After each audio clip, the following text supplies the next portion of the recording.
नमस्ते बच्चों। हम पढ़ रहे थे कक्षा 10वीं का पाठ लखनवी अंदाज के प्रश्नोत्तर। आइए पढ़ते हैं प्रश्न नंबर 4। आप इस निबंध को और क्या नाम देना चाहेंगे? उत्तर। प्रस्तुत निबंध में लेखक ने लखनवी नवाब के माध्यम से नवाबों की दिखावटी जीवन शैली पर व्यंग्य किया है। यह नवाबी परंपरा वास्तविकता से बहुत दूर दिखावे की जिंदगी अपनाए हुए हैं।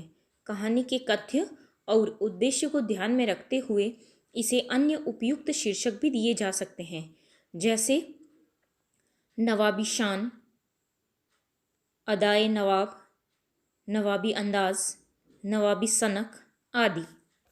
प्रश्न नंबर 5। क नवाब साहब द्वारा खीरा खाने की तैयारी करने का एक चित्र प्रस्तुत किया गया है। इस पूरी प्रक्रिया को अपने शब्दों में व्यक्त कीजिए। उत्तर। नवाब साहब ने कुछ समय अनिश्चय और असमंजस में रहने के बाद खीरा खाने का दृढ़ निश्चय कर लिया। फिर खीरों को लोटे के पानी से खिड़की के बाहर धोया और उसके बाद जेब से एक चाकू निकालकर दोनों खीरों के सिर काटे व उन्हें गूंथ कर उनमें से जांक निकाला। फिर खीरों को सावधानी से छिलकर उसकी फांके काटकर तौलिए पर तरीके से रख दी। फिर ऊपर नमक, जीरा, लाल मिर्च बुरक दी। यह सारी तैयारी करते हुए उनके हाव भाव, जबड़ों की हरकत से पता चल गया कि खीरे के स्वाद की कल्पना से ही उनके मुंह में पानी भर आया था। प्रश्न नंबर 5 का प्रश्न है ख। किन किन चीज़ों का रसास्वादन करने के लिए आप किस प्रकार की तैयारी करते हैं? ये प्रश्न आपको स्वयं करना है। प्रश्न नंबर 6 है, खीरे के संबंध में नवाब साहब के व्यवहार को उनकी सनक कहा जा सकता है। आपने नवाबों की और भी सनकों और शौक के बारे में सुना होगा, किसी एक के बारे में लिखिए।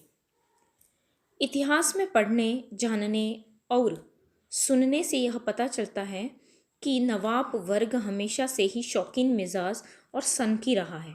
उदाहरण के लिए, लखनऊ के नवाब वाजिद अली शाह को जब आक्रमणकारी गिरफ्तार करने आए तो वे अपने पलंग से उठकर इसलिए उनसे लड़ नहीं पाए थे क्योंकि उस समय जूते पहनाने वाला और तलवार उठाकर देने वाला कोई भी नौकर उनके पास नहीं था। इससे स्पष्ट होता है कि नवाब शौकीन मिजाज और सनकी भी होते हैं। आप कोई अन्य उदाहरण ले सकते हैं। धन्यवाद।